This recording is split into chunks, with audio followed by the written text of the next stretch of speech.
Qurolli Kuchlar Oliy bosh qo'mondoni mamlakatimiz prezidenti tomonidan milliy armiyamizni isloh qilish yo'lida uzoq muddatga mo'ljallangan strategiyaga binoan uni tubdan ijobiy o'zgartirishga muvaffaq bo'lindi. Milliy armiyamizga munosabat o'zgardi. Eng muhimi, bugun o'zining vatan himoyachisi sifatidagi yigitlik burchini chuqur anglagan yoshlar uchun milliy armiyamiz chinakam mardlik va fidoyilik maktabiga aylandi.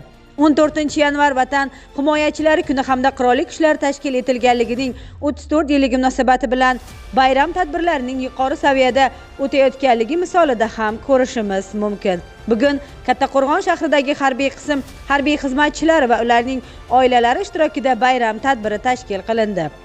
Shahar drama teatrida bo'lib o'tgan tadbirda Kattaqo'rg'on shahar hokimi Gavhar Alimova, Kattaqo'rg'on tuman hokimligi, nuroniylar va jamoatchilik vakillari ishtirok etdilar.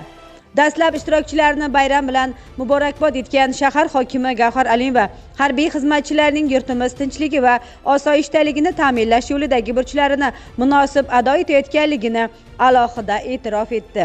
Sizning metin irodangiz va shiddatingizga qarab vatanimiz mustaqilligi, xalqimizning tinch va farovon hayoti, sarhadlarimiz daxlsizligi mustahkam ishonchli qo'lda ekanligini chin dildan his etamiz va sizga o'z tashakkurimizni izhor etamiz deya ta'kidladi shahar hokimi o'z so'zida.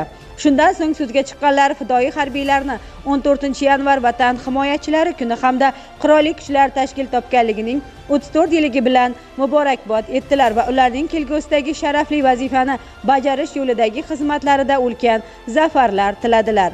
Tadbir davomida xizmat davrida yutuqlarga erishgan hamda shaxsiy namuna bo'lib kelayotgan bir guruh harbiy xizmatchilarga shahar hokimligi harbiy qism tomonidan tashakkurnoma va qimmatbaho sovg'alar taqdim etildi.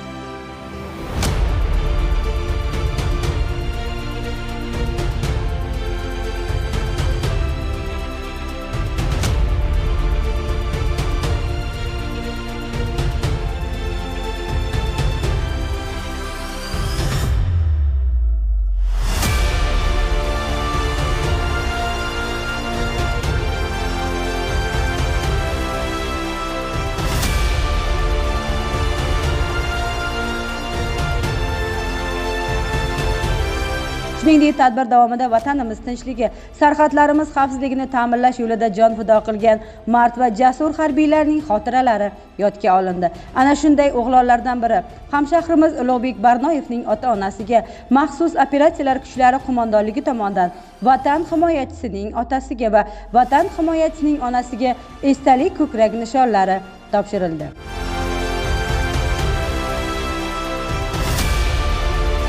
Shahar madaniyat bo'limi san'atkorlarining hamda harbiy qism orkestr jamoasining vatanni va tinchlikni madh etuvchi kuy qo'shiqlari tadbirga ko'tarinkilik bag'ishladi.